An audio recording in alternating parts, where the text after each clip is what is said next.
Então uma mosca com a cara de mosca aí. Ai, meu Deus. Não, porque tava aparecendo umas coisinhas aqui embaixo. E aí apareceu minha cara com tipo a mosca e ficou cobrindo, e tava cobrindo a cara dele, metade da cara dele tava aqueles negócios lá, a cara do Coringa. Jaqueline, boa noite, tudo bem? Minha amiga pernambucana chegando, tudo bom com você? Como é que estão as coisas aí na pandemia? Nosso convidado a gente já tinha começado a live, mas eu tive um problema aí que eu fiquei com a cara de mosca e depois a cara do Coringa, aí eu encerrei pra recomeçar, mas não tinha começado ainda não, a gente ainda ia começar a live. Vamos começar agora para valer, são 8 horas e 5, 20 horas e 5 minutos, controlando aqui o tempo, porque boa noite, para que o Instagram ele tem um tempo limite aí que é de 1 hora, então se passar desse tempo eles derrubam a live. A gente tem que ficar controlando para poder, enfim. Boa noite a todos. Nosso convidado está aqui, vou adicioná-lo agora. João Aidar.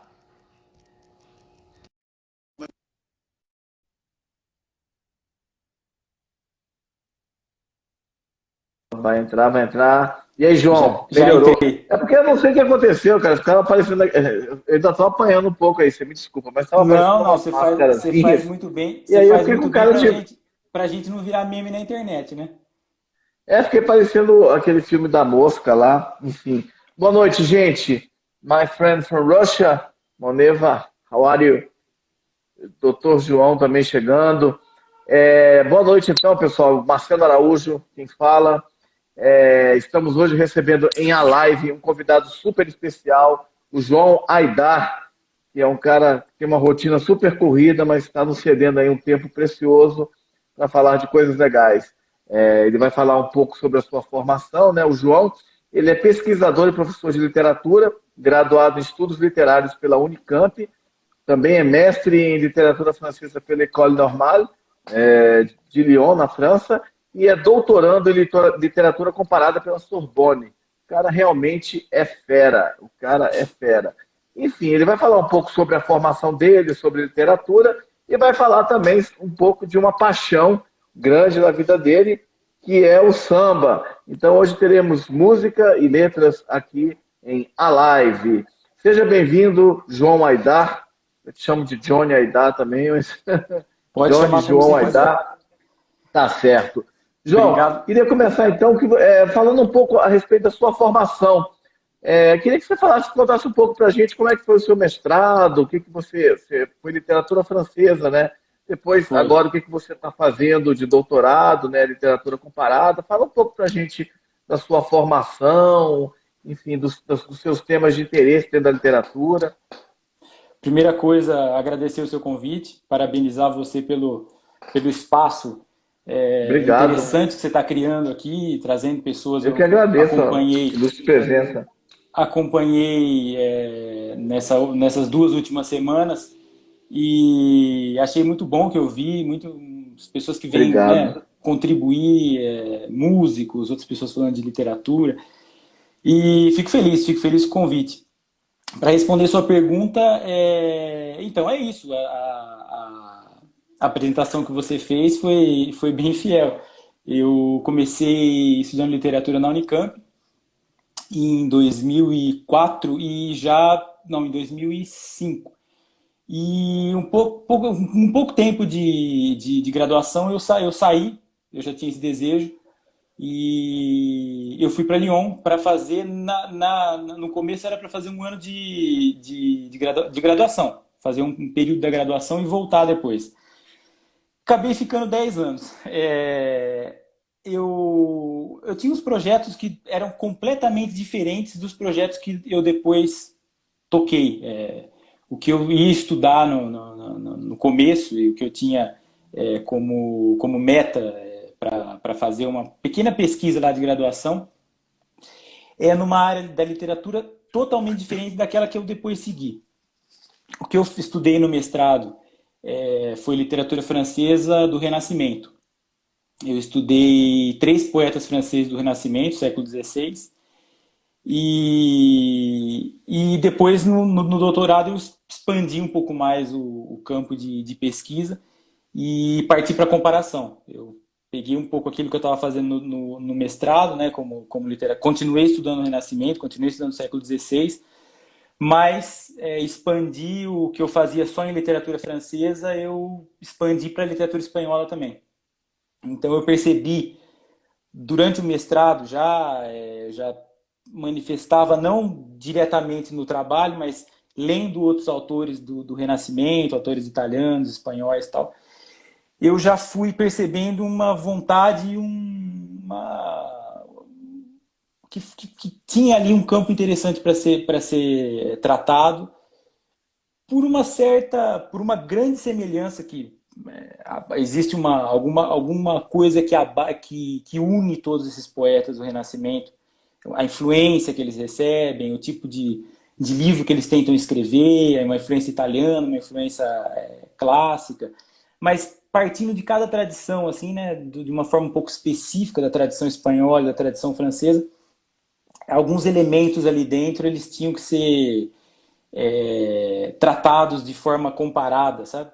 E então, a partir disso, a partir desse trabalho de mestrado, eu expandi um pouco esse campo e fui para a literatura comparada. Para ser mais específico, assim, o que eu estudo realmente são os poetas, vamos chamar, não vou também estender muito as definições, porque elas são, às vezes, fluidas e um pouco complicadas. Vamos chamar de poetas líricos, né? Porque você tem uma tradição de poesia épica muito forte dentro do século XVI, né? Mas eu tento comparar a formação e a estrutura dos livros que esses poetas publicaram no século XVI. Nós temos um poeta como, por exemplo, Camões, que publicou os sonetos dele, que a gente conhece bem, a gente estudou na escola, lembra bem, né? Sonetos neoplatônicos, onde o amor é uma força transcendental que eleva a alma do poeta ou do amante. E nós temos na tradição espanhola e na tradição francesa esses poemas com esse tipo de influência e de influência, essa influência neoplatônica. A gente tem poetas escrevendo livros com isso. Livros que são onde esses poemas têm uma ressonância um sobre o outro, sabe? Eles dialogam no interior do livro, eles criam, às vezes, uma espécie de narrativa. Então, eles não são poemas soltos, publicados de uma forma aleatória. Eles compõem um livro e ali dentro eles fazem sentido uns com os outros, entendeu? Então, o meu trabalho hoje é de tentar comparar essas estruturas, vamos dizer assim, as estruturas desses livros dentro dessa tradição neoclássica do século XVI, tanto na Espanha quanto na França. Legal. Enfim, quais poetas, você citou Camões, mas quais outros poetas você destacaria também que compõem esse espectro de estudos que você realiza? Olha, tanto na França quanto na Espanha é um século bastante rico, bastante interessante, que deu autores assim incríveis e muito complexos às vezes, e muito também que produziram muito. Eu acho que, bom, em Portugal a gente conhece um pouco melhor por essa proximidade, a gente até na escola a gente trata disso, a gente estuda um pouco, né? Mas tem dois poetas, um francês e um espanhol, que eu acho que valem muito a pena de serem lidos. Um é o Garcilaso, que é um poeta espanhol, que foi mais ou menos aquele que introduziu essa passagem entre uma poesia ainda de cancioneiro, uma poesia do final do século XV para o começo do século XVI, uma poesia medieval de trovas, de cantigas, tal. Ele é o poeta que traz essa passagem dessa poesia medieval para a poesia que vem depois no Renascimento, né? Então eu acho que esse é um poeta magnífico, é uma delícia ler os sonetos dele. Eu acho que são comparáveis aos sonetos do Camões, que são de uma beleza também impressionante, né? E o grande poeta francês desse período é o Ronsard. É um poeta que também, né, essas duas tradições, elas conhecem esse choque, né? Tanto a tradição espanhola quanto a tradição francesa, elas conhecem essa ruptura, esse início de uma poesia que quer mostrar o seu valor como arte nacional, por exemplo, sabe? Então, e o Ronsard, ele está nessa mesma linha de romper com aquilo que era feito antes, de romper com uma poesia ainda com traço medieval forte e propor essa poesia nova, né, vamos dizer assim, né? Uma poesia... E é um poeta que escreveu muito, escreveu sonetos, odes, hinos, elegias. Ele tentou fazer uma épica, um poema épico, meio no molde dos Lusíadas, assim, né? Um poema recontando a formação da França, mas acabou não terminando o poema. Mas são poetas que valem muito serem consultados. E eu sei que tem algumas traduções do Ronsard em espanhol, algumas em inglês. Eu não sei se em português ele está traduzido. É uma língua um pouco complicada, mesmo que você tenha uma certa familiaridade com o francês. Ler esse francês é um francês um pouco assim. Sim. Ele exige um tempo para você conseguir entrar nessa, sabe, Não é o francês de hoje, né? O francês Não, de não é também o que eles mais de chamam de 500 anos atrás. não é também o francês que eles chamam de velho francês, que é um francês medieval, por exemplo, das cantigas de gesta, das cantigas medievais. Não é esse francês, que aí é uma língua realmente incompreensível. Mesmo que você fale francês, mesmo com francês, já é uma outra língua, né? É uma outra coisa. Mas mesmo ele sendo um francês próximo do francês moderno, ele exige uma familiaridade. Ele não é instantâneo assim, né? Você tem um domínio do francês moderno, por exemplo, você lê obras modernas, você parte para ele, ele exige um certo tempo, mas eu acho que, como a pergunta que você fez, eu acho que esses são dois autores que merecem atenção. Tem outros, lógico, é um século super rico e um século cheio de produções muitas, às vezes até que fogem um pouco, assim, sabe? E é um século que vai se transformando quanto mais ele vai se aproximando do século XVII, né? Mais ele vai se aproximando de uma arte barroca. Na Espanha, por exemplo, os grandes poetas espanhóis, eles são os poetas barrocos, né? Os poetas que aí é outro giro, né? Que a arte poética dá, né? na Espanha. Já é esse descolamento dessa primeira revolução renascentista, vamos chamar assim, né? Do soneto petrarquista, desse soneto de amor, desse soneto neoplatônico, vai caminhando para o século XVII, para o final do século XVI, começo do XVII, já tem uma outra lógica interna ali da criação poética, né? Então, é um século cheio, é um século da modernidade, vamos dizer assim, a modernidade, como a gente chama ela. Tanto é que isso foi até engraçado, assim, por exemplo, quando você chama de literatura moderna, a gente chama de literatura moderna, pelo menos no Brasil, a gente tem esse costume de falar de literatura a partir do começo do século XX para frente, né? Eles chamam de literatura moderna aquilo que vem do século XVI e caminha para frente, como uma ruptura mesmo do mundo medieval, com traços já que vão, né, perdurar por muito tempo e tal. Então, mas aí a Espanha, depois que ela tem essa, vamos chamar de aclimatação, que ela tem parece que ela espanholiza de verdade a arte dela e consegue produzir essa arte impressionante do barroco, não só na literatura, na pintura, né? E então é um século bem interessante, mas é engraçado que eu entrei nele por completa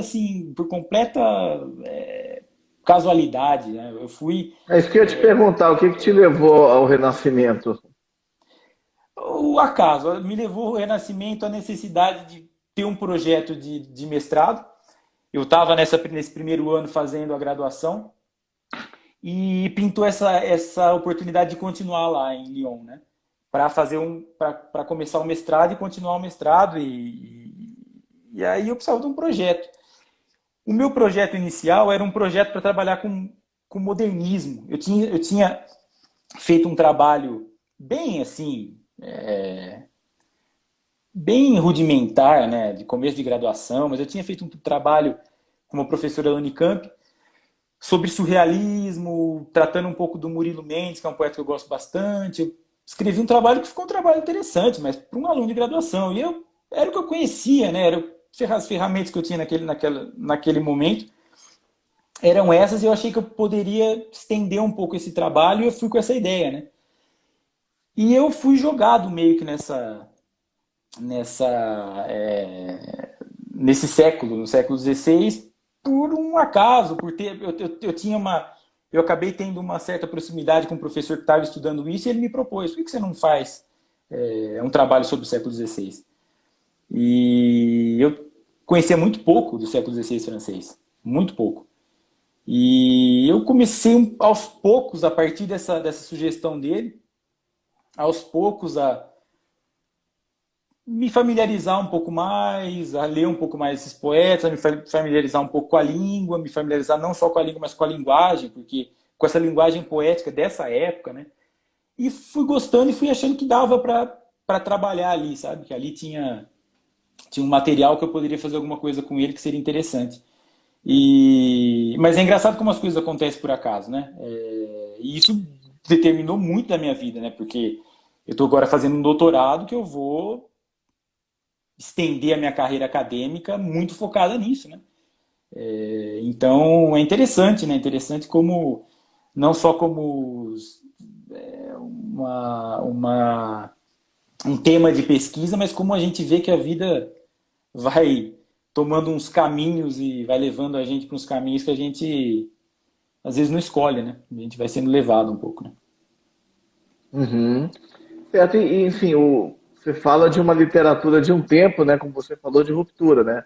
Ainda da Idade Média, ó, começam as grandes navegações, o mercantilismo, surgimento, enfim, da ideia de estados nacionais, realmente, né? Principalmente Surgimento da Portugal, imprensa, Espanha, né? surgimento da imprensa, várias transformações. E, enfim, eu queria que você falasse um pouco dentro desse contexto, né, e também comparando o renascentismo com outras escolas literárias ao longo da história, né? Enfim, você que foi atraído por esse período, como é que você vê a importância, enfim, de estilo, de inovação, de tradição, de riqueza literária, poética, saindo das trovas, né, daquele cancioneiro medieval, como você bem falou, partindo agora para uma estrutura de literatura mais épica, né? Enfim, Lusíadas e Então, tantas outras obras. Queria que você falasse um pouco sobre o Renascimento, como é que você vê a importância dele para a arte, para a você, literatura. você citou um caldeirão, né? Você citou um conjunto de fatores sociais, às vezes tecnológicos, né? Que são que marcam também esse discurso literário, né? Eu falei para você da imprensa. A imprensa tem um papel tão central e tão fundamental nessa nova poesia. E todas essas transformações que você citou, elas vão sendo aglutinadas e apropriadas pela linguagem poética ou pela literatura de uma forma geral, que elas vão construindo elas vão se deslocando dessa arte medieval e elas vão ajudando a construir a própria ideia de sujeito, né? Elas vão ajudando a construir aquilo que vai chegar, por exemplo, no teatro do Shakespeare, que vai chegar, por exemplo, numa prosa filosófica do final do século XVI na França, por exemplo. E essas transformações elas são sentidas, né, dentro desse discurso. Elas são tem muitos estudos que estudam esse impacto por exemplo da imprensa, do fato de de um livro passar do manuscrito ao impresso, né? O que isso causa dentro da poesia, como que os poetas reagem a isso, como que eles tentam driblar de uma certa forma. Ó, se você pensar, por exemplo, antes você tinha um poeta que escrevia para um público que para ele era um público conhecido, era um público de corte, ele sabia em quem ia chegar aquilo que ele estava produzindo. A partir do momento que você tem uma expansão populacional e uma expansão do alcance do livro, né, pela imprensa, esse sentimento de perda um pouco dessa apropriação, era um autor que estava muito seguro do meio onde ele estava produzindo e para quem ele ia difundir, certo?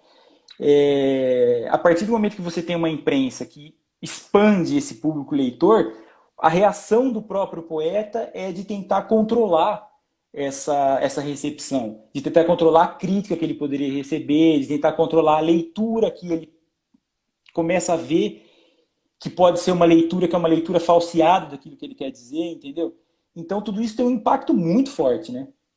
Essas transformações tecnológicas e de mentalidade, elas têm um impacto muito forte na poesia, como a forma como ela é difundida, a forma como a forma como ela começa a ser recebida, né? Uma forma mais ampla, de um alcance maior, mas ela tem um reflexo muito grande na própria criação, na própria forma como o poeta enxerga aquela poesia e enxerga o papel daquela poesia dentro da sociedade também. Então, tudo isso está muito ligado, está muito conectado uma coisa à outra, né?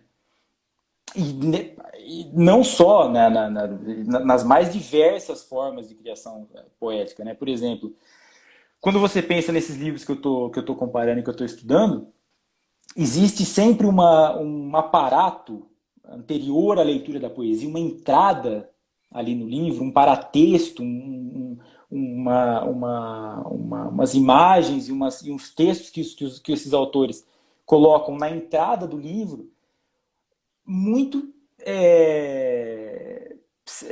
já com esse intuito de preparar o autor para a obra que está sendo lida, que ele vai ler, entendeu? Então isso tem um papel muito forte, essas transformações têm um papel muito forte na criação, né? Elas têm um impacto forte no que vai acontecer depois dentro da literatura. E é isso, né? A nossa visão, quando a gente olha, né, essa literatura, que às vezes a gente pode até considerar, entre aspas, como uma literatura descompromissada das transformações que a sociedade, pelas quais a sociedade passou, né? A gente vai olhando esse impacto que essas transformações tiveram e vai vendo que é todo o contrário, né? Que esses poetas, eles estão muito inseridos dentro da sociedade e estão também percebendo as transformações pelas quais a sociedade está passando, né? E então, a partir dessa leitura, desses elementos que você citou, né? A gente conseguir trazer junto com a nossa leitura dessas obras, trazer essas transformações, né, desse mundo nessa época, enriquece muito a leitura, né? Uhum.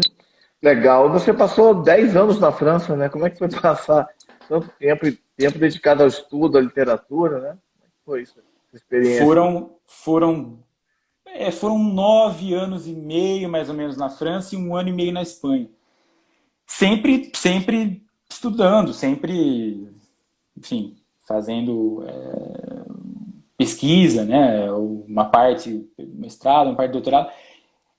Tem duas formas de responder a sua pergunta, né? Tem a forma pessoal, vamos dizer assim, né? Como eu vivi um período tão diferente, porque foi muito diferente. Eu não tinha, antes de ter ido para a França, eu nunca tinha saído do Brasil. Eu era novo também, devia ter acho que 22, mas eu tinha feito minha vida aqui, mal tinha viajado pelo Brasil. Minha família nunca foi muito ligada em viagem, meu pai e minha mãe e tal. E como experiência pessoal, uma experiência fundadora na vida, assim, é uma experiência que te faz olhar para você mesmo, né? Te faz enxergar muito do seu próprio país, né? Te faz pensar em coisas que você não pensava, você tem uma forma de agir que é uma forma muito mais racional, talvez, ou natural, porque você está falando uma língua estrangeira, até aprender essa língua é um pouco complicado, tudo passa muito por essa coisa racional, né? Passa tudo pelo pensar, como eu vou falar, como eu vou agir. Você tem que se introduzir dentro de uma sociedade que é uma sociedade estranha para você, né? É um baque muito forte, né? E tem a parte profissional acadêmica, né? Que é de descoberta de um novo mundo acadêmico, de descoberta de novas formas de se produzir um trabalho acadêmico, mesmo que elas sejam muito universais, vamos dizer assim, mas novas formas da própria universidade funcionar, como ela se organiza num outro país, né? Então, os diferentes concursos que tem, por exemplo, dentro a França tem um sistema muito particular, assim, um sistema universitário um pouco particular. Então, até você se introduzir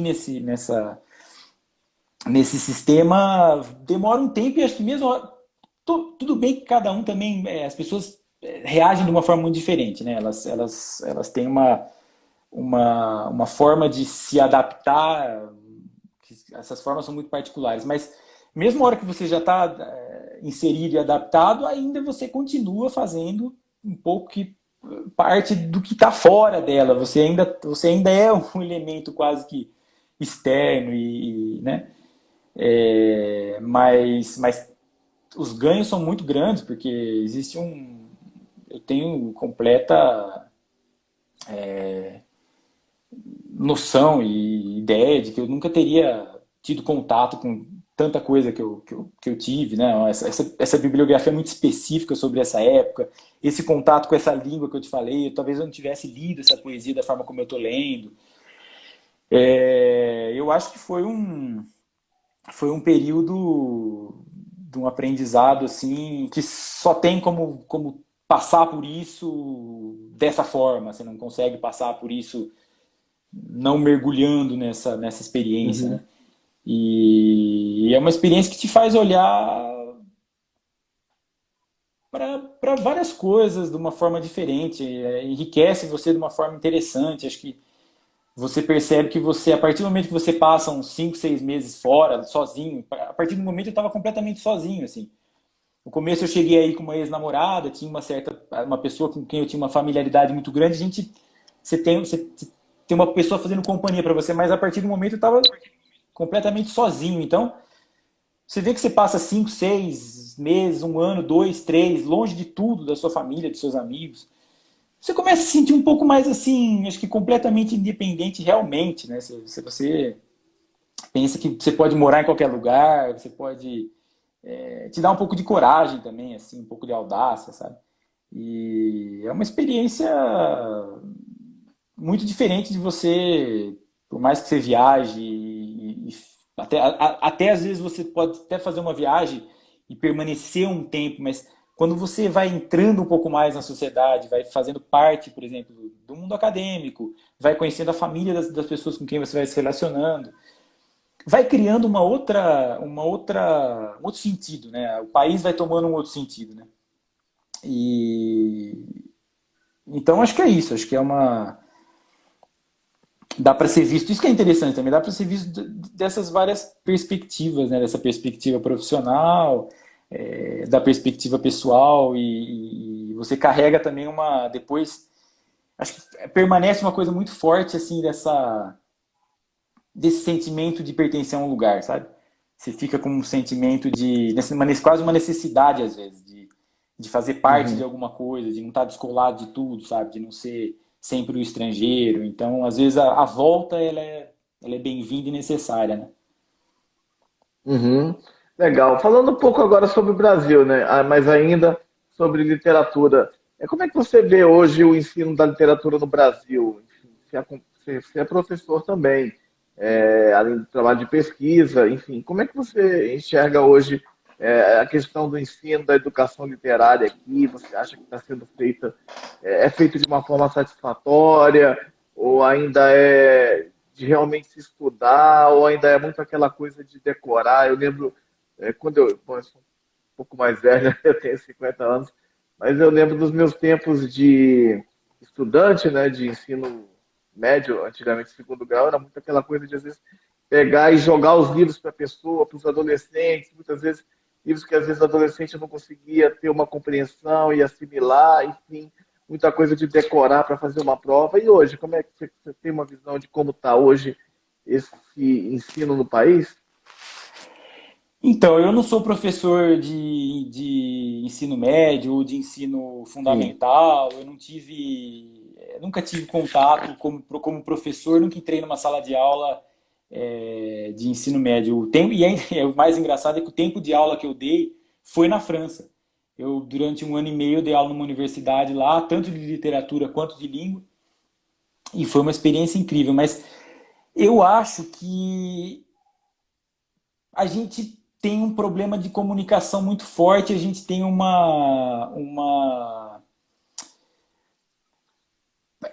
que é uma barreira, talvez, que exista muito grande, tratando do ensino, da questão mais para ensino para ensino médio, ensino que a gente chamava de primeiro grau, segundo grau, né? Talvez a gente tenha uma barreira muito forte em relação a uma certa aversão, um certo bloqueio que existe em relação à leitura, o gosto de se ler, né? Eu acho que o essencial numa escola e num sistema que você trate da literatura e que você tente ensinar a literatura não tem que ser ensinada só como um aprendizado de escolas literárias ou de linguagens literárias, poéticas que foram usadas ao longo dos séculos, entender quais foram as diferentes, as mudanças, as transformações. O grande papel e o grande desafio, né, é você conseguir trazer essas pessoas para que a literatura faça parte da vida delas, né? Para que a literatura seja não só, primeiro para que ela não seja um ornamento, né? Para que ela não seja eu acho muito ruim isso, uma literatura ou o ato de leitura quase como um privilégio, quase como que um fator diferenciador. Eu leio, eu sei, então eu sou diferente. A literatura tem que conviver com você, né? A literatura tem que fazer parte da sua vida como uma forma de viver, como a própria forma de viver. Então, né? Você conseguir trazer esses alunos para essa mentalidade, né? Para essa mentalidade de que essa linguagem, né? Que é a linguagem literária, e esse convívio com os livros e com essa forma, com essa expressão humana, né? Ele vai te fazer um bem muito grande, ele vai te dar uma complexidade, vamos dizer assim, né? Uma complexidade do seu discurso para que você entenda o discurso dos outros, então, também, né? Então, voltando na sua pergunta, eu dei uma volta, mas eu acho que esse é o desafio. O desafio é Uhum. esse, o desafio é você, e é muito grande, e é muito difícil. E quando e aqui a gente está fazendo quase que uma abstração, né? Porque a gente é um fosso o Brasil, né? Um fosso educacional, né? A gente tratar de uma educação ou de uma escola, um método de aprendizagem ou uma troca dentro da sala de uma forma ideal e trazer isso para a realidade do Brasil, onde metade da população não consegue entender um texto simples, né? Esse é um desafio brutal que pelo contra o qual ou pelo qual a literatura pode fazer muito, né? Mas eu acho que passa primeiro por essa ideia de que não é nada que deve ser sacralizado, né? De um professor que traga uma ideia de uma literatura como uma algo que pertence a poucos, né? Ou como uma linguagem inacessível, tal. Mas aí a gente poderia expandir um pouco, talvez, para como a literatura é tratada dentro da universidade no Brasil. Aí talvez eu teria um pouco mais Uhum, sim, claro. de familiaridade e tal. Eu acho que o Brasil tem excelentes. excelentes centros de estudo, excelentes pesquisadores, excelentes centros de formação de pesquisador, né? Porque a gente está tratando aqui um pouco mais desse tipo de ensino, né? O ensino que é feito, da literatura que é feito na universidade. Aí também eu também estou fazendo um recorte um pouco daquilo que eu conheço, o estado de São Paulo, eu passei pela Unicamp e tal. Então, eu acho que nesse aspecto é bastante animador, bastante rico ver a quantidade de bons pesquisadores que a gente tem produzindo coisas interessantes sobre literatura brasileira, sobre literatura também de outros países. E acho que... Mas eu acho que a grande... Aí a gente já mexe com um público que já está um pouco quase preparado para isso, né? Já é um público que está quase caminhando sozinho. Eu acho que o interessante da sua questão é tentar pensar nesse tipo de abordagem dentro de uma sala de aula para crianças ou para adolescentes, né? Eu não saberia responder, eu poderia responder a partir do que eu acho, né?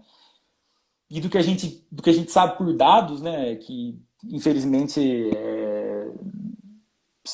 a educação no Brasil ela deixa a gente triste, né? Leva a gente a acreditar que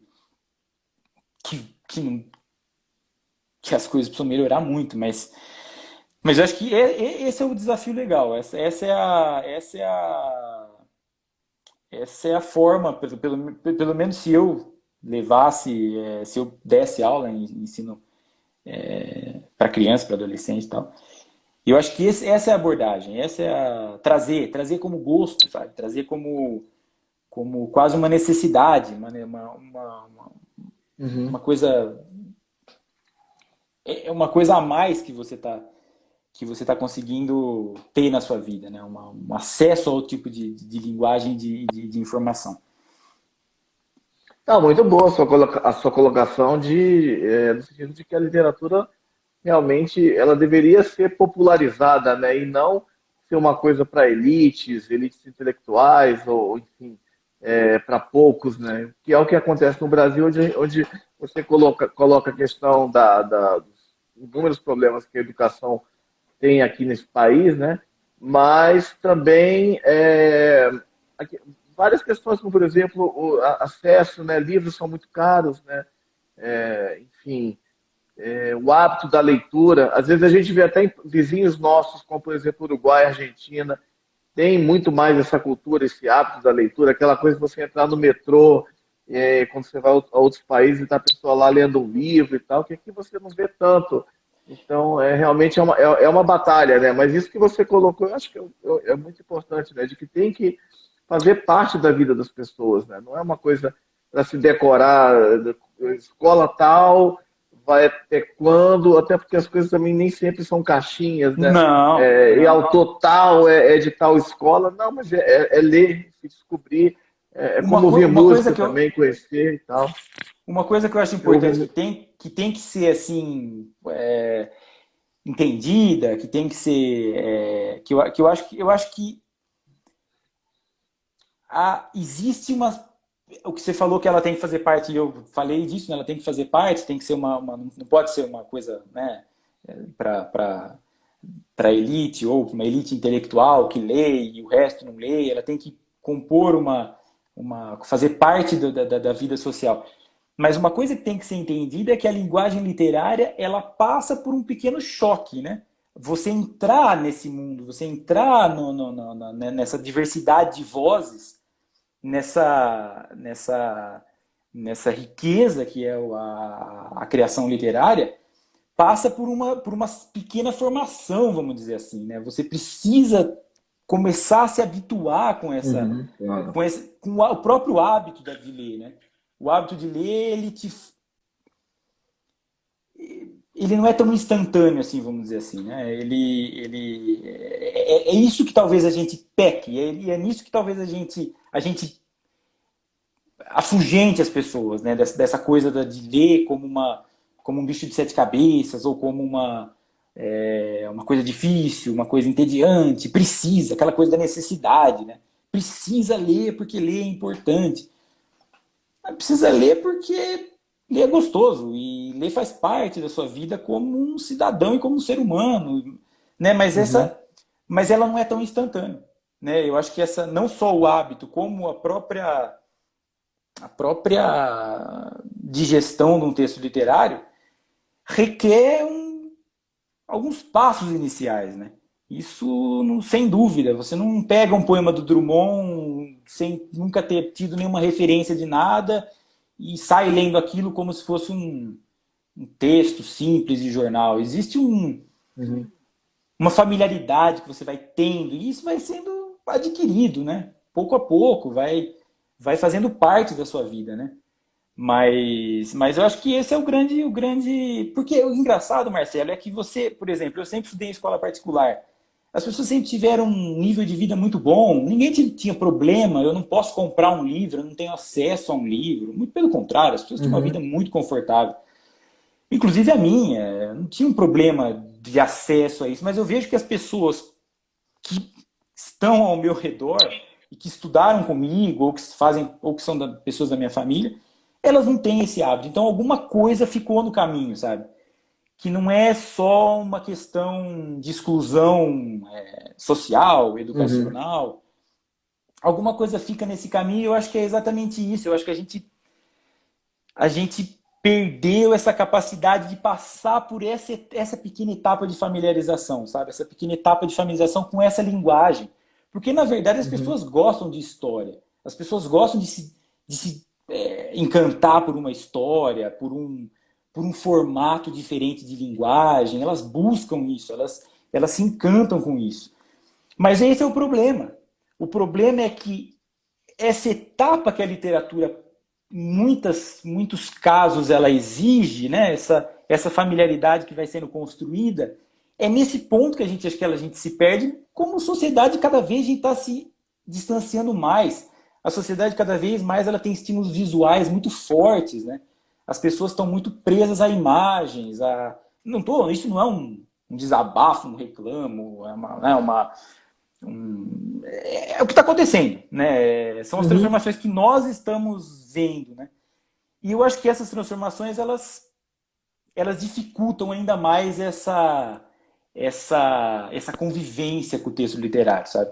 Eu acho que é óbvio que as pessoas gostam de história, as pessoas gostam da fábula, elas gostam de escutar, da trama, né? Que está num bom romance, por exemplo, você pegar um romance russo de 1000 páginas, aquilo é um descortinado de personagens e de tramas, e um romance francês do século XIX, um Balzac, você se entretém no meio daquilo, né? E isso agrada. Isso faz parte da gente, desde Homero, né? Faz parte da gente ouvir Uhum. essas histórias desde que a gente se tornou humano.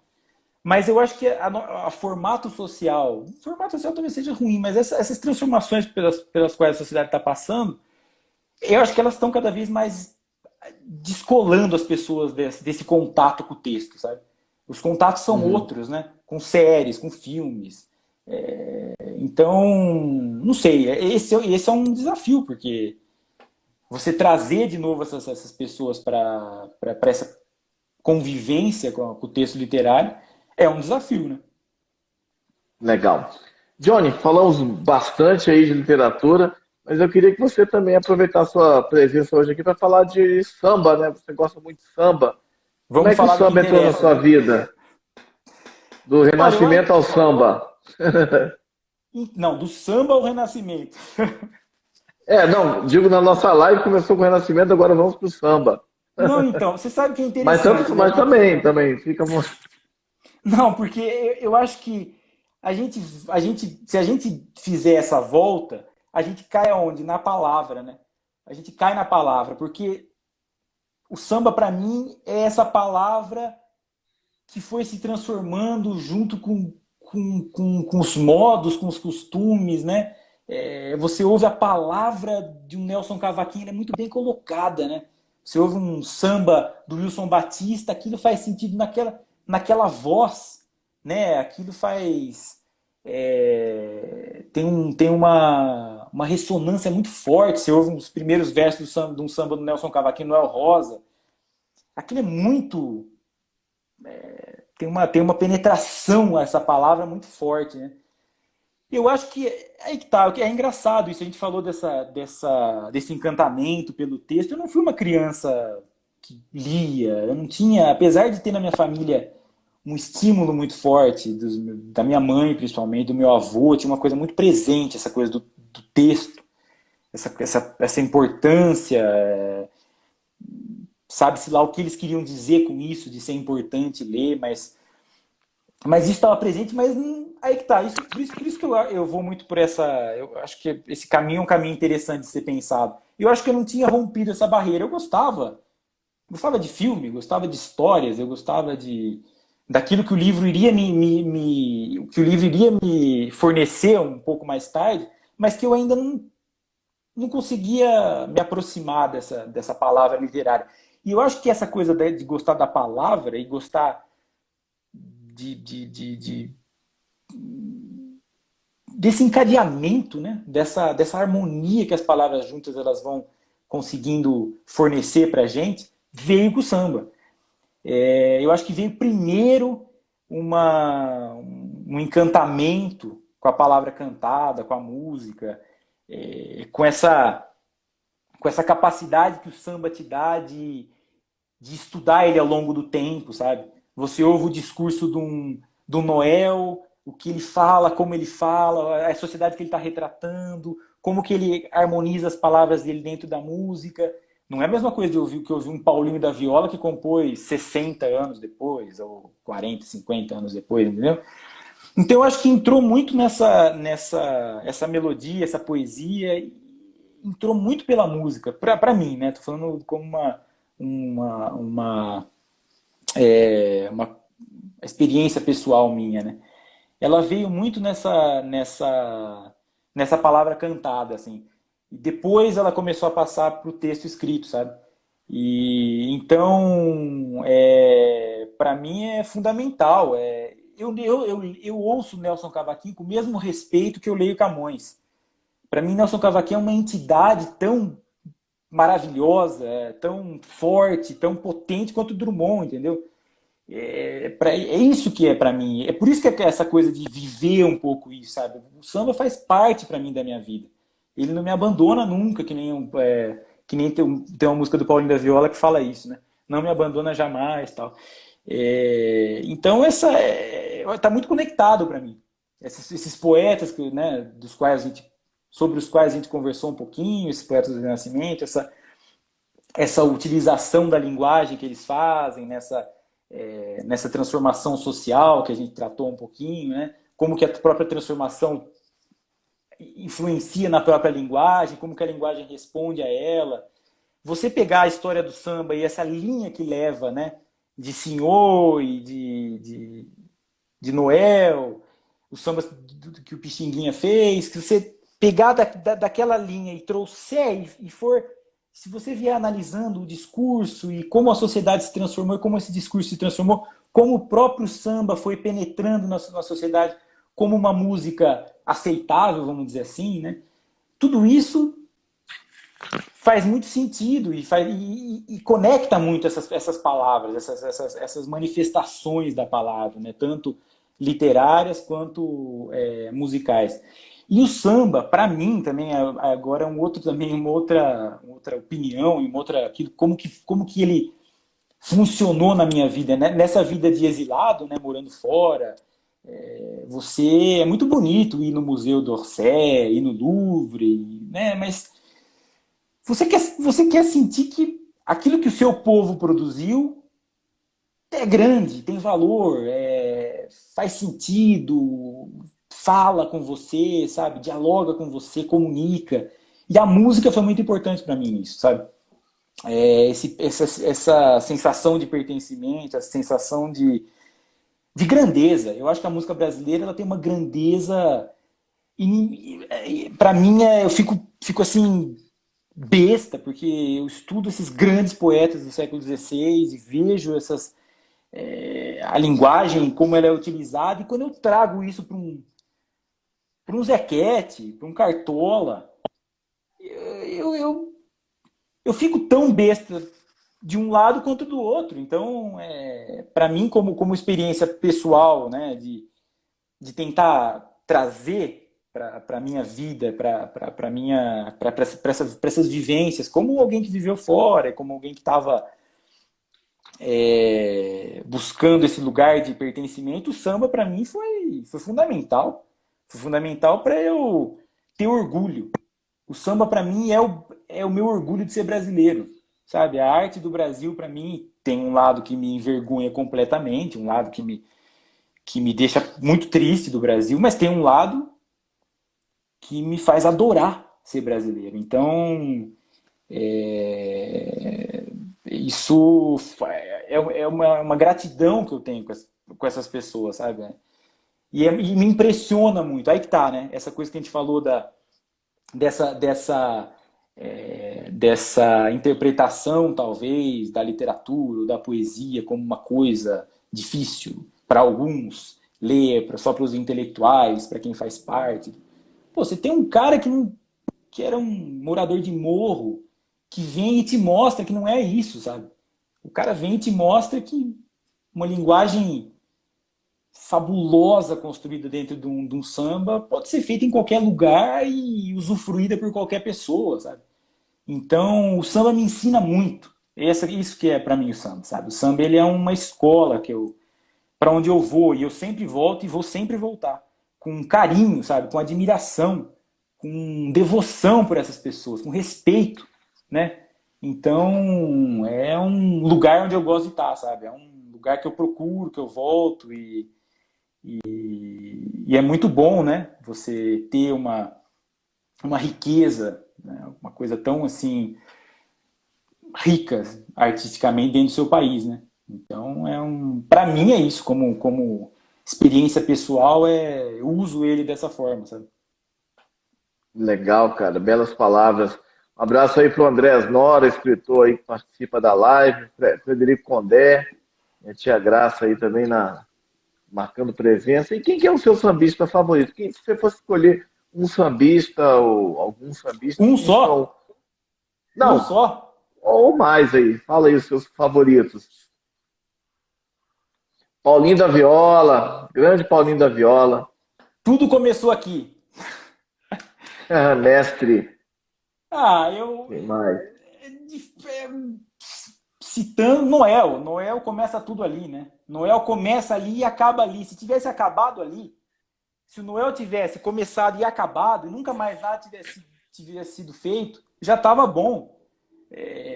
Tudo se explica e se harmoniza dentro daquele universo, né? É muito rico, né? E o Wilson Batista é uma coisa inexplicável também, né? O Wilson Batista tudo tá bem organizado. Eu acho que esses sambistas, eles falam e essa palavra deles ecoa, faz sentido, é uma coisa pontual, assim. Eles vão e eles pontuam onde eles querem pontuar muito bem, sabe? E Nelson Cavaquinho, né? Como é que o cara me faz um samba, se for pensar muito na vida, morro cedo amor? Sabe, é um negócio impressiona, né? Pela beleza, pela simplicidade e pela beleza, né? Zequete. Zequete tem umas coisas finíssimas, uns protestos finos, né? Um retrato da favela e daquilo que as pessoas vivem e passam ali. A Dona Irã Barbosa, para falar de São Paulo. A Dona Irã Barbosa São Paulo. é inexplicável para mim também. As imagens, a utilização da linguagem, a valorização de uma linguagem que não é valorizada a partir da fala, ele consegue colocar na boca daquelas próprias pessoas, né? Aquela pessoa da maloca, aquela pessoa de um terreno que está sendo invadido, né? Aquela coisa de desapropriado, aquela coisa, né?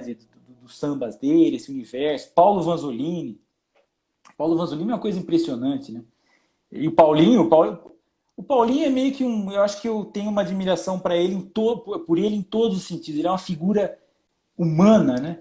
Ele é uma figura grandiosa, né? Ele é uma figura com quem a gente tem que aprender, né? Uma figura de respeito, como ele sabe respeitar os outros, como ele sabe, dentro da genialidade da obra dele, tudo que ele representa na história do Brasil, né? Na história da cultura brasileira, de uma forma ampla, né? Não só da música. Dentro disso tudo, né? Com esse peso que ele tem, ele é uma figura tão humilde, tão simples, tão agregadora, ele agrega em volta dele, né? Então, são esses, não sei, outros. Uhum. Tem cantores, né? E que também compuseram coisas. Eu adoro o Roberto Ribeiro, por exemplo. Eu gosto de Bete Carvalho. São muitos. Muita gente. Né? Muito. E todos incríveis, né? Você falou até esses dias, você postou lá a discografia do Roberto Ribeiro, falou que é o seu sonho, né? De ter todos os Preciso discos comprar dele. todos e ouvir Clara Nunes, né? Você tem que ouvir Clara Nunes, né? Parar e ficar. Você tem que parar e ficar ali ouvindo aquilo dias, né? E eu gosto muito de Eduardo Gudim, aqui, né? Paulistano também, daqui do lado da minha casa, né? Para não falar só do Rio de Janeiro, porque isso não. Claro. Legal. Johnny, a conversa maravilhosa sobre literatura, sobre samba. Acho que a gente podia ficar aqui mais horas e horas falando desses assuntos. Enfim, é uma verdadeira aula assim, assim, de conhecimentos, e não só de conhecimentos teóricos, mas também da sua visão muito interessante que você tem a respeito de literatura, a respeito de música, a respeito de samba. Mas, Obrigado, que isso. infelizmente, o tempo está chegando ao fim. Voou, Foi verdade, foi muito rápido mesmo, né? voou. Daqui a pouco, já estamos aí com uns 50 e tantos. Daqui a pouco, acho que está chegando a hora. E o Instagram, se a gente não encerra, a live cai. E eu Não, não vou deixar isso acontecer porque eu vou salvar essa live, né? Enfim, ela vai ficar salva aqui no IGTV, do Instagram, e depois eu compartilho também no meu canal no YouTube, depois você pode compartilhar também. Então, quem legal. quiser rever, quem pegou só o final do papo, assim, que várias pessoas ao longo da nossa conversa entram e saem normal também. Quem quiser assistir depois, quem quiser indicar para outras pessoas, quem não viu, quiser assistir, vai estar lá. Mas assim, eu queria te agradecer muito, porque eu sei que você é um cara assim que tem muito ao que se dedicar em seus estudos, e você dá essa parada aí para ter essa conversa maravilhosa aí. Obrigado, Fred. Que Obrigado, isso, imagina, Graça. eu que te agradeço. Eu que agradeço, mas o que eu já tinha falado é isso, eu acho muito importante o que você está fazendo, bacana demais, trazer as pessoas para conversar Obrigado. e o mérito é seu. Eu vim aqui só para a gente bater um papo e trazer um pouco que eu Não, o possa. mérito é principalmente seu aí, a conversa é maravilhosa. É uma aula que a gente teve aí com você, muito Que boa, isso. e o convite fica para que em outras ocasiões você volte aí. Volto com o O maior assunto prazer. samba, literatura, e o que mais você tiver para conversar não morre aqui não. A conversa é dinâmica e pode ter desdobramentos. Por exemplo, ontem a gente teve aqui o Luiz, que já tinha participado antes. Então fica o convite aí para você voltar para a gente conversar Tá mais. aceito, Porque vamos, o vamos tempo voa, conversar. mas é muito bom. Quando a pessoa que está nos falando, ela tem tantas coisas boas para contar assim, para transmitir, o tempo voa. Mas foi Imagina, maravilhoso. Obrigado imagina, aí. obrigado. Eu que te agradeço. Muito obrigado mesmo. Gente, obrigado então, João Aidar. Obrigado a todos que participaram. Amanhã, às 14 horas, tem um escritor, Gilson Alencar. Obrigado. Bom fim de semana a todos. Uma boa Obrigado, noite. Marcelo. Valeu, Bom fim de Johnny. semana, Valeu, um João abraço. Aidar. Um abraço, tchau. Abraço. Tchau.